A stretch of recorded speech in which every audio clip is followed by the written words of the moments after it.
How much media world, and welcome to my return review, folks. It's been a little while. I do apologise for the absence. There's a lot of crazy stuff going on in my life at the moment, a lot of personal stuff that I'm trying to take care of. It's a little bit too much to explain, but nevertheless, I'm happy here to be back to do a review for you guys and to express my opinions and my thoughts and opinions, because I do miss doing these videos. I really do. It's just finding the time and effort and making the videos, editing, putting them together.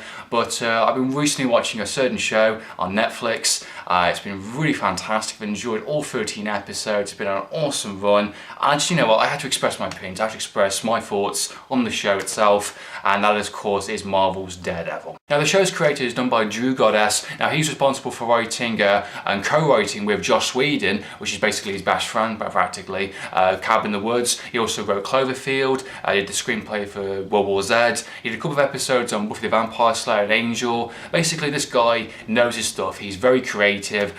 He's a very confident writer. He's a good director as well. He directed Cabin in the Woods, which is really fantastic as well. It was one of my favourite films from 2013. And he's the perfect guy to do his own kind of dark, gritty take on Daredevil. Fantastic choice. We've touched upon what people wanted to see from the character, and I think Daredevil actually works as a TV series, definitely. When you have a lot of these big characters like the Avengers, you've got Iron Man, you've got the Captain America and all thing, you're kind of limited to what you can do within a 2-hour movie possibly, and I think some of these other characters maybe haven't been handled as well, or maybe not been received as well, and I think it's definitely a good character, Daredevil is, and I think he's definitely got his time to shine within this TV series. And being the fact that Marvel Studios owns the rights to Daredevil after 20th Century Fox basically sold the rights back to them, I think they're the perfect people to actually handle this character. Any character they seem to grasp in their hands seems to be done in a very delicate way. They seem to hire the right director, the right star credit. They're willing to take risks on certain movies. The Avengers, when the first movie came out, that was a massive risk. Who knew that was going to be a big successful? We're living in a golden age of superhero movies. This is their first kind of like R-rated 15,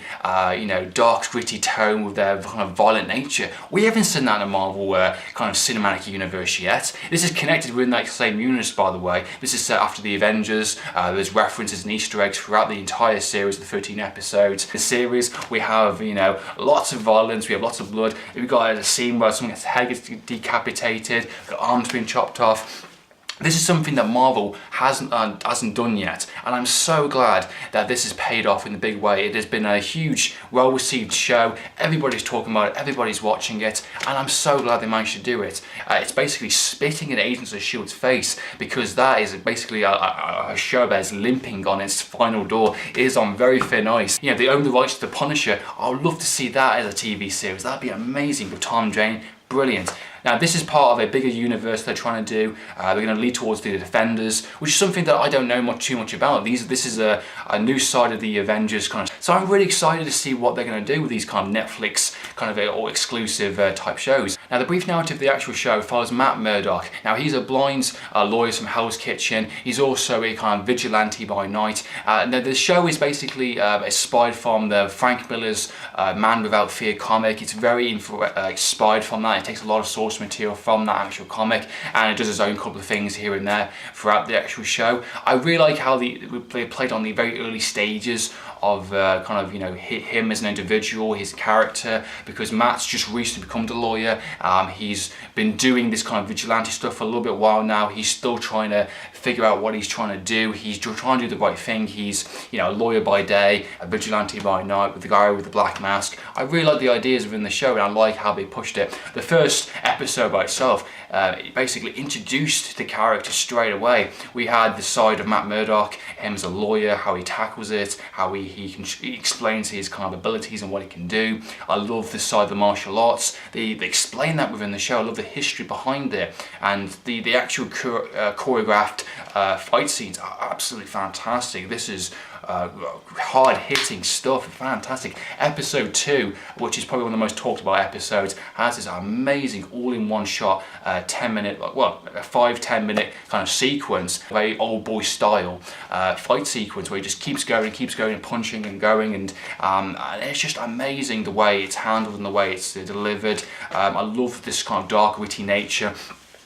with Daredevil's character that we haven't quite seen before within Marvel Cinematic Universe type show in a sense. This is about neighborhoods, this is about small cities, small town areas that certain individuals lived up on, and you know, this kind of rising villainous character in the show, of course, called the Kingpin, played Wilson Fisk, of course his name is, and he's someone that's like trying to take control of the city. He's want to basically kill it and then rise it back up, you know, control it, rebuild it. You know, someone that's very got a bit of a character flaw, a bit of a temper. He's got some emotional problems within the show. I really like that. I like the fact that he's behind the shadows and you don't say his name kind of thing. And I like the build-up when they were in the actual 13 episodes. And you find more about him, and you find more about Daredevil and his friends, and you know, who he is and why he's doing it, what his motivation is. And the fact that they chose to do it at a certain stage, I think is very clever. He's not Daredevil straight away from the start of the show. He builds up to that, and I think that's a very appropriate way to do a character, especially someone maybe not have seen the movie, maybe someone that doesn't know the character that well. And I think it's a nice reinvention of telling that same story. Pay more respect to the source material and doing from that. And by doing it at a very early stage, you can see the kind of the errors, the flaws the characters have, the kind of questions of the moral compass or his morality. What are the motivations? What are the reasons behind your actions with the Kingpin and Daredevil's character? I loved within the first couple of episodes when he, especially within episode 2, for instance, when he's going after a bunch of criminals, they're trying to find this kind of kidnapped kid.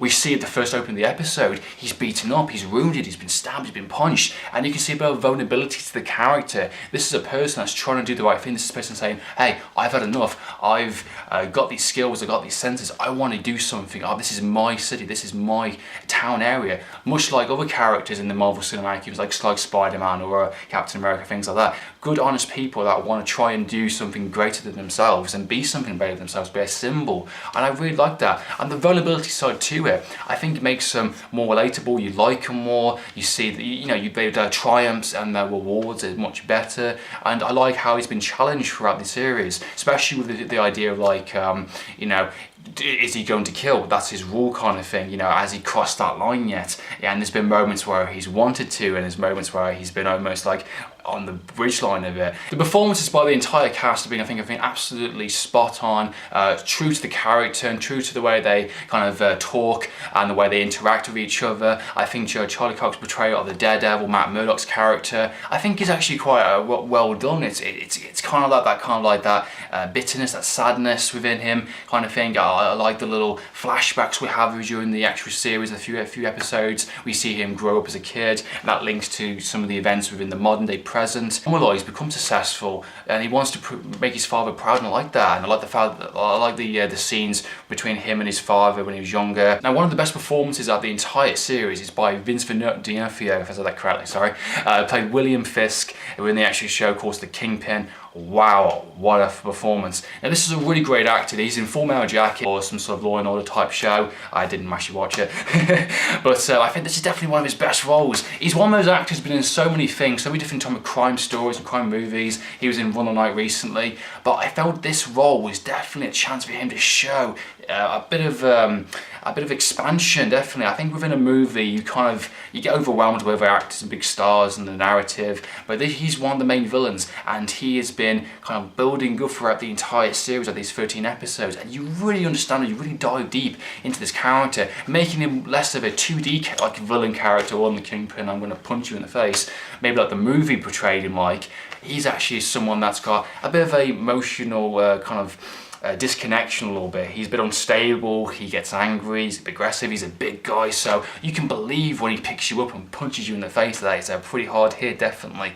And I really liked how they used him. I felt the portrayal he did was fantastic. I liked the little scenes, the little flickers he did with his hands, and the way he kind of like hides away, he doesn't look at you with eye contact. There's a bit of nervousness there to it. There's like a bit of like a child innocence, like, until he does a rage kind of like outfit at you kind of thing. I thought that was really interesting. I liked the introduction to his character and the build-up. You didn't see him in the first couple of episodes. I thought that was quite clever. I love this dialogue and his kind of philosophy and his conviction, the way he kind of speaks, the way he talks to his other kind of Daredevil's character especially, and other characters throughout the entire show. I thought the love interest side character was definitely something that I felt definitely showed a different side towards him. I think that character really brought out something a bit different with him, and it's called growth. I like that. He's not a typical cartoon villain kind of thing, comic book villain. He's a character. He's a person that is grown up in a certain environment. We find out exactly what happened to him in a series of flashbacks, and I thought that was quite well handled, and I like his showing his lifestyle, and he's a very lonely guy, and I thought the painting especially, that was a very interesting key theme that was a constant reference throughout the show, especially towards the last half of it. I thought were very interesting, but I thought the portrayal was spot on, fantastic, and probably the best Kingpin portrayals I've ever seen, and I seriously cannot wait to see what they try and do with him, even more so within the season 2. But as an entire series, because an entire character grows, there's an evolution, there's a bit of a growth, and you can understand who he is and what he's trying to do, and how that kind of backfires, and how that kind of crashes with Daredevil's kind of perspective. Someone that's grew up in Hell's Kitchen, someone that wants to do justice and do the right thing, and stop criminals and enterprises. I think that's very interesting. I think those two characters have a lot more at stake when it comes towards the season finale, which I think was definitely one of the best highlights of this show. I thought the supporting cast all did a fantastic job as well. You got Nelson, he's kind of like the best friend to Matt Murdock, he's kind of the comedy sidekick, but I felt he was actually a really good character as well. He definitely proved himself more than just a typical, oh, laugh at me type thing. He actually had a bit of a purpose. He was best friends with Matt Murdock. You can definitely tell that there's a bit of history between them two. He definitely wants to seek the truth in this show, which I thought was quite good. I like some of the extra secretary type character, the woman that was introduced at the start of the series. I thought her evolution towards the end of the series was definitely very interesting. The reporter characters and all the secondary characters that we see, even the villainous characters, I thought were very interesting. I'd like to see a little bit more maybe of the actual him being a lawyer, Matt Murdock and Nelson, being the fact that they only have 2 cases throughout the entire series and one big case, of course, with Kingpin. I'd like to see a little bit more, but that's the good thing about the show is it's definitely going to get a season 2 for sure, and I think they're going to touch upon that and they can do more in season 2. Maybe I'd like to see a bit more of a conflict maybe between him being the vigilante Daredevil and maybe him being a lawyer. Maybe he can do something being a lawyer that he can't do being a vigilante. Maybe that's something that we can see towards the evolution of the season 2, which would be very fantastic. I just felt there was quite less of that, and I felt the secondary characters were more focused on being the investigation, being the lawyer and the reporter type stuff, than Matt was just being the typical. Don't get me wrong, it's all fantastic, it's all well done, it's all well put together, and I think he definitely interjects his intelligence, and he definitely proves himself to be a lawyer. But I'll just sound a little bit more towards the end, definitely. Just an episode or 2 a bit more showing his lawyer skills and what he can do in the courtroom. That's what I would like to see a bit more. One of my only negatives within the actual show is the villains. There's not many villains in the show. There's not many memorable villains. It's just him at the moment tackling, the typical street thugs, the typical the Russian mafia is in there kind of thing, and the Japanese kind of thing. It's all. I mean, don't get me wrong. I mean, the stuff that he's doing is all relevant to the main story, to the main plot of the organisation, kind of what Kingpin's doing, and this little inner circle, which is really great. And I think they definitely have some really great episodes, especially when he's kind of speaking with this main Russian character, which is really good. But I just seen just a few more recognisable villains. There wasn't many memorable villains that I can remember coming off the show, finishing with. I think season 2 definitely will touch upon a bit more, maybe like Bullseye or just a few type of villains, and especially being the fact they're intertwining the Defenders and this kind of other cinematic universe with Jesse Jones and things like that. Maybe they could do a little bit more, maybe a few more kind of insert villains. That'd be quite cool to see. But that was one of my little negatives within the actual show itself. But nevertheless, that wasn't the point. It was meant to be a build up towards Kingpin and the gangs and the kind of street gangs, things like that. My final verdict and my rating for Daredevil, the TV series, is going to be a very strong 4.5 out of 5. This has been a fantastic 13 episode run. I've really enjoyed every single episode. I've loved the themes, I've loved the character studies, I love the motivations between Daredevil and Kingpin, I love the secondary characters, I love the main story, I love the build up between the end of the series when he gets his final costume. I think this has definitely been a very risky project, and so definitely a very different project for the Marvel cinematic universe, being the fact we haven't seen a proper gritty, violent show from them yet, and I think this has allowed them, from being well received from critics and fans alike, to do the Defenders, to do these other shows that Netflix exclusive is going to do, and I think it's definitely opened up a new world for them within the TV universe, definitely for sure. So that's been my thoughts and opinions on the Daredevil TV series. I hope you enjoyed watching this review. What did you think of the series? Let us know your thoughts and opinions, guys. There'll be a link in the descriptions below for my Letterboxd page, which is basically where I do written reviews and where I basically spend a bit of time each day and basically put what films I'm watching and my ratings and films I've been really enjoying. I haven't had a chance to review all the films at cinemas this year and films that come on the indie market, like found footage horrors or action movies. So if you want to see my thoughts and opinions, please check out my written reviews. Really do appreciate it, guys. I'll put a link in the description below for my Twitter and Facebook, so anyone wants to follow me or anyone wants to talk about some stuff, more than happy to. Love to know you guys out there. Thanks for supporting me still on this channel. It means so much to me, and hopefully I'll bring you more content very soon. So this is Andrew from Medieval Film Game TV, signing out.